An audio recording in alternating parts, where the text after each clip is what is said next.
we enjoyed it, but it wasn't like an enjoyable watch.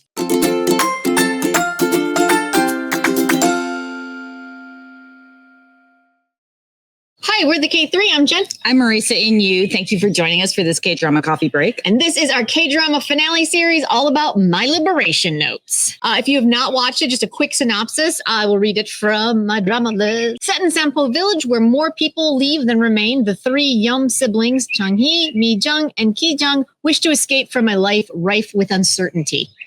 Then a mysterious Mr. Gu comes into town and disrupts everything. That sounds much more action-packed, doesn't it? Than than we actually got. Yeah, but that's kind of that's the setup. And then, so what were your first thoughts on my Liberation Notes? Well, I watched my Mister. Oh, I did not. No, Jenn did not. Jenn never will. Jenn has made a commitment to not watching it. Now it's just something. It's just a hill I will die on. It's now just a pride issue. I flatly refuse, just on principle.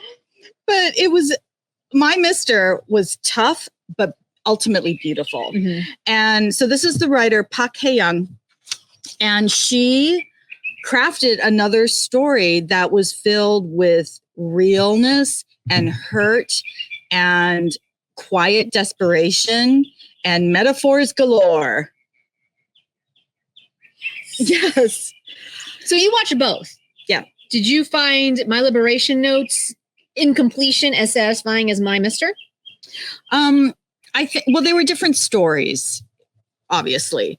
I think because there was no romance for My Mister, right, it was satisfying in a deeper way. Right. I wouldn't say it's a quibble, but it was I found it an interesting choice, the way they wrapped up our main storyline, but I still found it satisfying. It's just that I felt like I had to read into things a little bit more. Gotcha. Yeah. Okay. All right. So my first thoughts were I really enjoyed it. Yes, but it's not. It's a K-drama that requires thought. There was a lot of thought that had to go into it. Yeah. But I will say that Our Blues and My Liberation Notes premiered the same time, the exact same day. Yeah. And I watched the first two episodes of both. And I instantly put My Blues away. Like, it just did not resonate with me at all. So clearly My Liberation Notes resonated with me. And of course it also had Sukku. So maybe the power of him, whether he's a drunk or not, is what that was. But there was something about it that I really resonated with me. I think what it is we enjoyed it, but it wasn't like an enjoyable watch in that sense. That's a really good point. Yeah, it's not the escapism, romance, humor that you find in a lot of K-dramas. This was much more kind of ruminating in discomfort and some difficult situations, but I always felt that I thought things were going to go a certain way and either get violent or angry or be really heartbreaking, disappointing, and it would take a left turn into humanity. So, it's not just Sukku, but we also really love EL and we really love Lee Min-ki. Absolutely. And Kim Ji-won is definitely one of your favorites. So yes, I will say though that this was not one of my favorite characters she's played. I enjoy the feisty, the tougher Kim Ji-won. Yeah. And it's not because she has to be strong all the time, because I thought she was a very strong character. I think at the end of the day, Yeom Mi-jung was a very strong character. Yeah. But I like her with a little more bite to her. This was not that. That was not that at all.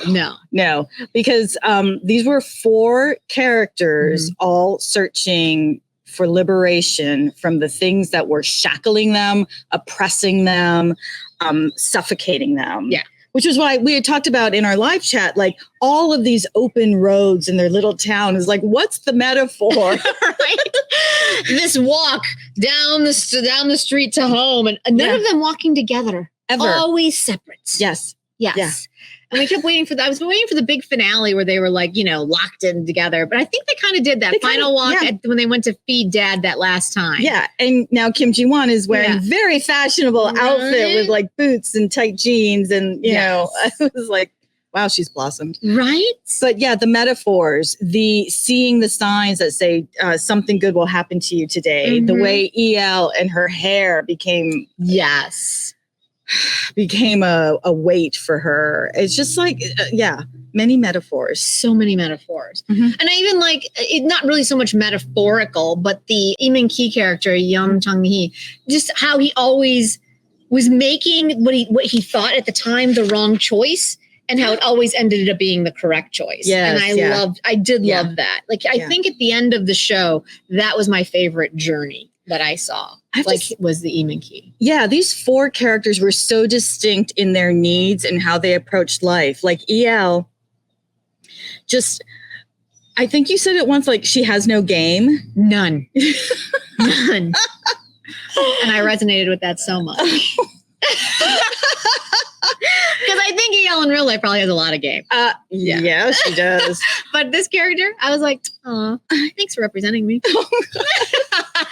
This woman who just spills her thoughts without thinking, and still even at the end, you know, and I was so worried for her with her boss, but then she actually, in her innocence and in her not being cynical and sly, actually turned a couple people around to like a more, again, left turn into humanity, into a deeper understanding of maybe why are we playing these dating games? Like, why would you do something that would hurt you or hurt them? Yeah, exactly. And even taking it a step further, like her being her kind of turned one of the 2 sisters around. Yes. To the point where she was kind of like, well, they're going to get married. Like, that. Why are we being so awful? Like, the one sister flat out was just terrible till the end.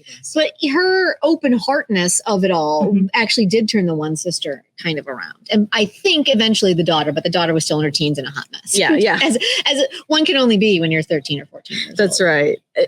Her longing to be in a relationship, that robot scene. It was so random. What was that? Random. Like, and what was that? Like, was it a PPL that we just were unaware of? Like, you can have a I home was robot. Just like a take home you to the robot. Like, I was shower. just like, why else would you? Why? Just from a production standpoint, like that was some money. Yeah, but it was also, it came pretty close to the Mr. Goo long jump. Yeah, again, random, and no sort of the story at all. No, but it makes you notice what's happening. Yeah. And it takes you in and out of the action, and it wakes you up in a way. But where are you supposed to land with it? I'm not sure. Yeah. I don't know. Like, was he a long jumper? Did he have... Was he a national athlete? Was he a national athlete? Turned thug? So random. But EL, my heart broke for her so many times.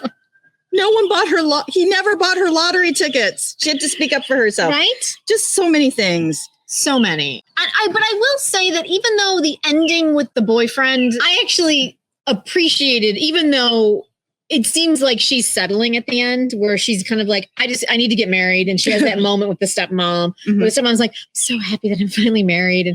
And like, I don't know if EL has the moment, or I'm sorry, the character's name, Yeom Ki Jung, if she had the moment where she was like, oh my God, I could end up like this, and that's my sole purpose. Or if she decided that she was going to avoid this by marrying the boyfriend.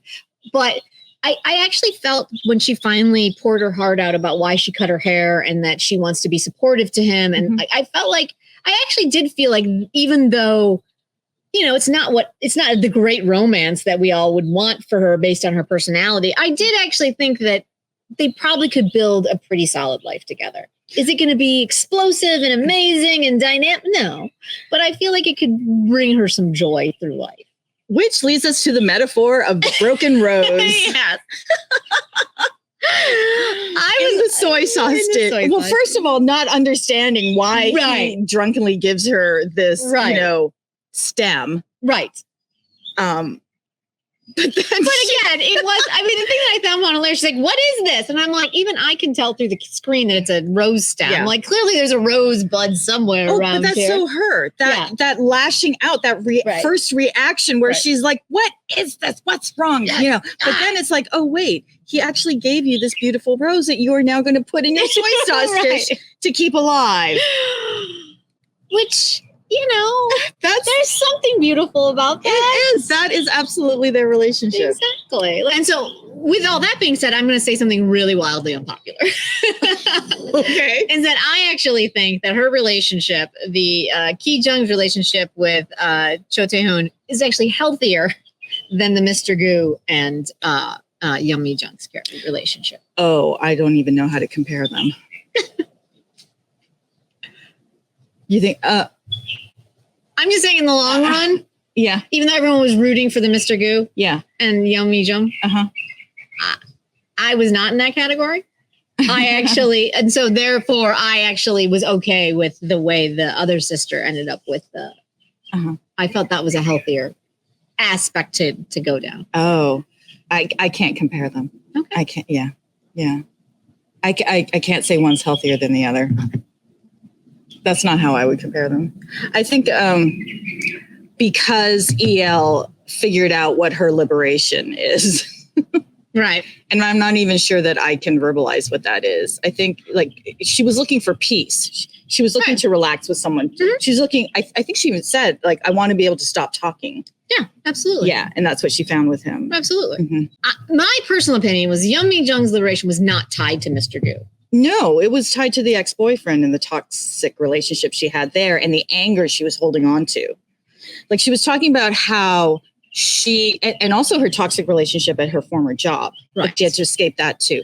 But she was talking about how she needed her ex-boyfriend to still be the asshole because that was the place that she was sitting in. She needed to be righteous because he needed to be the asshole who still hadn't paid back her money. Right. It's not her. You know, like when she first she first revealed to her family that she had lent somebody money. EL immediately jumps on her. Show me your bank book. But Lee Min-ki then says, why would any of us reveal anything in this family? Right. It's not supportive. And so she was looking for to rid herself of these toxic relationships and to also find her happiness and to find her support, which was with the Liberation Group and her own self-reflection. Yes, I agree. Wholeheartedly. This is such a mature drama. This is not what you come to if you're looking for another Crash Landing on You. No, not at all. This is not that. There's the romance in here is really of a different flavor.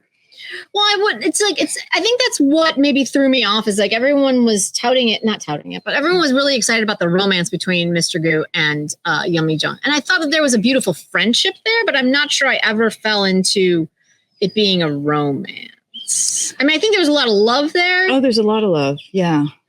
But not a romance in I'm the not sure. typical K-drama way. Yeah. And so I feel like. I mean, I do feel they belong together. Ooh. Yeah. Mm-hmm. I got it.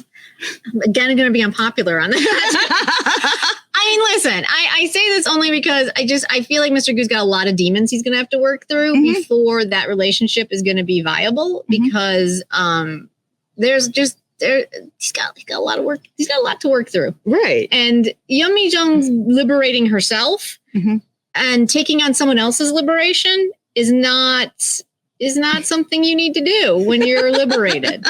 You know what I'm saying? You can be there and be supportive, but as a romantic partner or I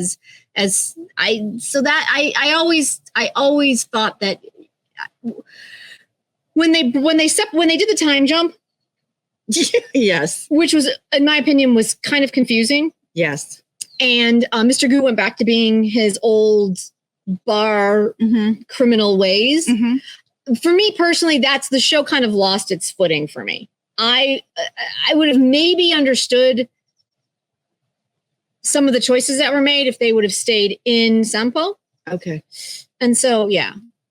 Well, at one point I wondered if, because her dad made a reference to how Mi-jung is actually a really good carpenter. Yeah. I was like, oh, is that where this is going? Right. They're going to take over the business and live this quiet little life in Sanpo? Like, apparently not. Everyone ends up in Seoul. That's what happens. Yeah. I mean, listen, did I enjoy it? Did I watch it? But I found the Mr. Gu character a little problematic once we got back to Seoul. Yes. Well, but so that's another journey that we're not going to see because he only just started taking steps. Right. But, she never judged him. Right. And there's so much judgment in other parts of her life and in her family. So, but I think that goes with the idea of worship, right? Yes. So I feel like that whole idea when we first heard it, I was like, what the hell what are we doing show? Like, I don't even know what to do with this. But it ended up being very lovely. And I I enjoyed it conceptually. Yeah. And I think that's what she did. She did worship him, but she never asked anything of him. Right. There was all kinds of worship in this show because it was such a, to demand it of someone who's clearly got a bedroom full of empty soju bottles. You will worship me. Like, I was like, wait, what? I know. And then there was the question of, is this a translation thing? But then didn't they show in English? They did. They English, showed him like looking it up to make sure that he understood what she was saying. Yeah. But then it turned out to be Yeom Ki worshiping Mr. Goo and worshiping the car. Right. But that was the thing about Yeom Ki's character, who was the one that resonated at the end of the day, was my favorite arc. His character, like, he went from being just that guy who, and I loved it where at the end he's like, he's like, what I do is when I just vent. When I vent verbally. Like, and I totally understand that. Like, when I am upset, like, all I can do is just verbally vomit on everybody. And so when he says, I'm not going to tell you, and I'm going to be really proud of myself for keeping my mouth shut, I understood that. Like, I've never felt more seen in my life. When he like gave that smile, like, I did it again. Like, and so his journey of going from being that person who just desperately wanted people to notice him and notice what he'd been doing, noticing how hard he'd worked, to just knowing that he's in the right place at the right time as he walks into that class, and he realizes that he's seen 4 people pass to the other side and seen them die. And now he's in this classroom to learn to be a funeral director. Just because his feet led him there, which has been his thing the whole time.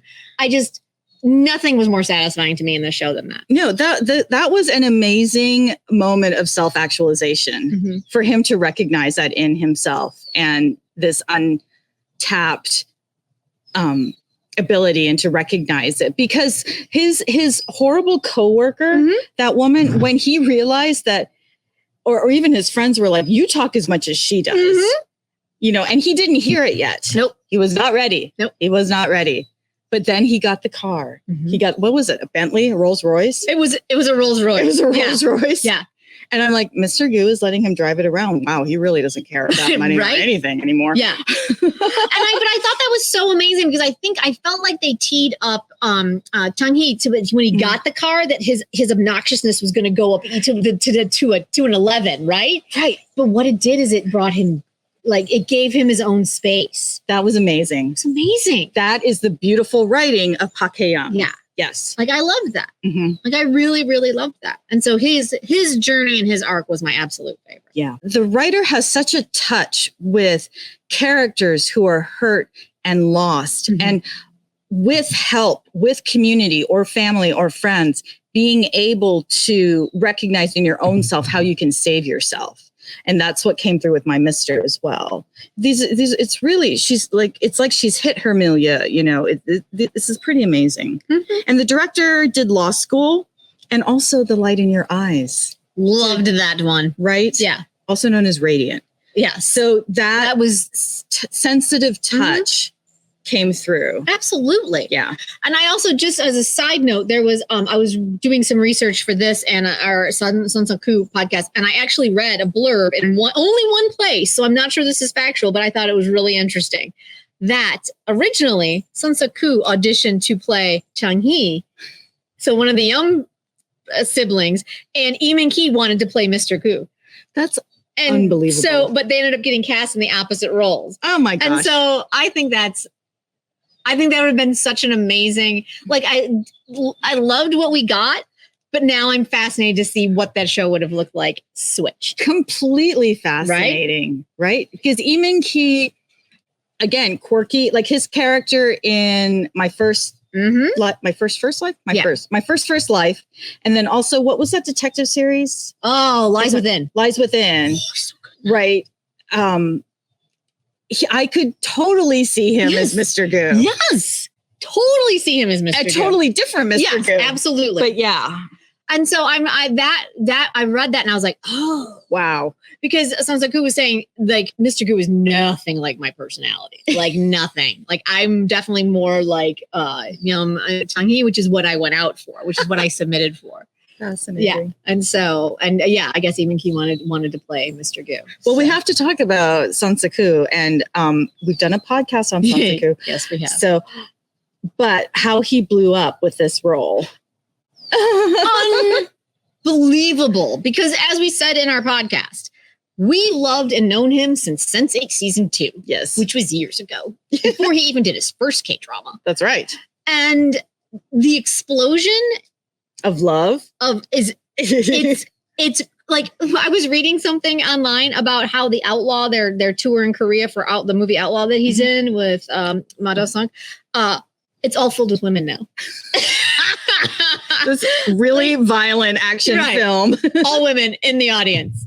And they're like teasing him, and it's hilarious. So my question to you, I will ask it again because we asked it when we did the podcast. What do you think that is? Why do you think that he suddenly skyrocketed? Because I feel like he's had other characters that had far more charm and romance and quirkiness and desirability in other shows. Right. What do you think it is about Mr. Gu that made him just explode? Okay. Unpopular opinion. He tapped into something that has to do with a rumpled, stoic sexiness coupled with being broken. Yeah. And oh man, do we want to fix him? Is that what it is? Okay. Right? Yeah. Right? I mean, I feel like you nailed it. You hit the nail on the head, especially when we were talking about it in the podcast. And you can hear us really deep dive this in the podcast. But that need for women to fix broken men, and we believe that we are the only ones that can do it. That's right. And the fact that Yeom was the only one for him, Yeah. I think that might be what that is. I mean, we could be wrong. Also, very unpopular opinion. Yeah. But when you said that in the other podcast, I was like, only you can save him. Man. Which, oh. you know, that gets a little problematic. A little bit. But listen, I do think that the charm offensive of Sukku is what took the Mr. Gu character from just being completely problematic to romantic. Yeah, because there were some amazing moments, like when they were walking and Young Mi-jung was talking about eating a goat, and the look of shock on his face, and she was very factual. Right. This is what happens when you grow up in rural Korea, you know, these things, or rural anywhere, you know, you don't raise the goat to be a pet. No. It's food. You're going to eat it. You're going to eat it, but you don't name it. And he's just like city boy is like, what? Yeah. And then didn't he say, name me or something like that? Yes. Give me a name. That was honestly, when they reconnected on the bridge, the way the two of them just were giggling, right? Like you hadn't heard her giggle like that. No. Giggling and just looking at each other and like slyly looking at each other was hey, man. Like literally, even the show was like, we want you to ship these two, even though it could be a mess, because it was so much. Okay. So with that being said, let me ask, we kind of touched on a little bit, but what about quibbles? Like, did you have quibbles with this show? The KThree is Jenn, Marisa, and you. You are part of this K-drama community, and our podcast and our live chats on YouTube are supported by members like you. Check out our memberships, and you can support us for as little as $3 a month or more. And each tier gets you access to great K-drama perks, like a calendar every month with premieres and finales, watch parties with some of your closest K-drama BFFs, private Zoom chats where we can squee and quibble all we want, and it'll stay private in that room, and a little bit more, and you might even get some K-drama goodies. So go to Ko-fi.com, that's ko-fi.com/the K3, click on memberships and support the Kdrama Coffee Break. I'll touch on mine probably because I'm the quibble queen. Queen of quibbles. I don't think so. No? I don't think so. I think this was a really well-crafted, beautifully written, full of depth, full of rich characters kind of K-drama. I don't think I had quibbles. Wow. Yeah. At all? I mean, I would listen. Sure. None of them are percolating in my head right now. No, I mean, know. like what? How long is this? Yeah. How long is an episode? An hour 15? Oh my God, an they hour were so 20, long. and there were They were 16 so of them. long. I'm sure I had quibble watching them. Right. I don't recall writing anything down. Nothing that made me go, show, what are you doing? Okay. So yeah. I mean, I've already stated my wildly unpopular theory. That's my only quibble. Once Mr. Goo went to Seoul and then they did the time jump and all of that, like I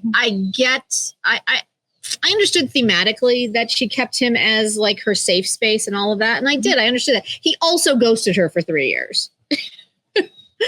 And she wasn't, neither of them were ready. I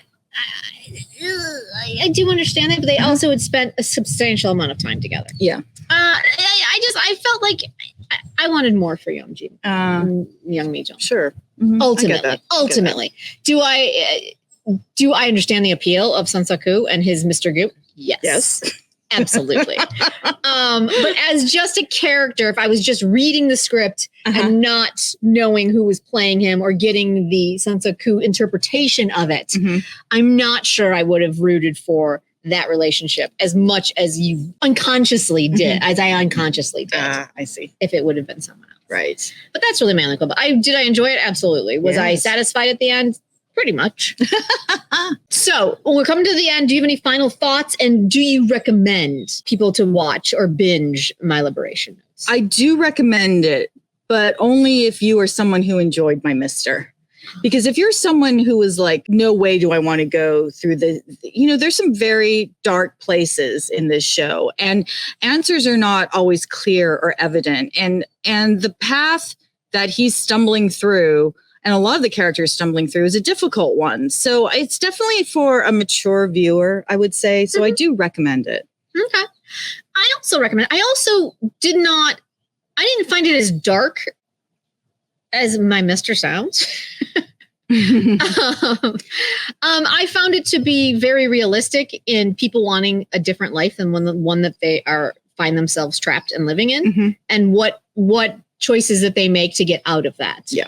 And so I would highly recommend it. I'm not sure I'd recommend it as a binge. Oh no. I take it in chunks. Yes. Because it's a lot. It's a lot to take in and it's a lot to but I definitely recommend it. And there's not how do I say it? It's not tragic. No. It's just heavy.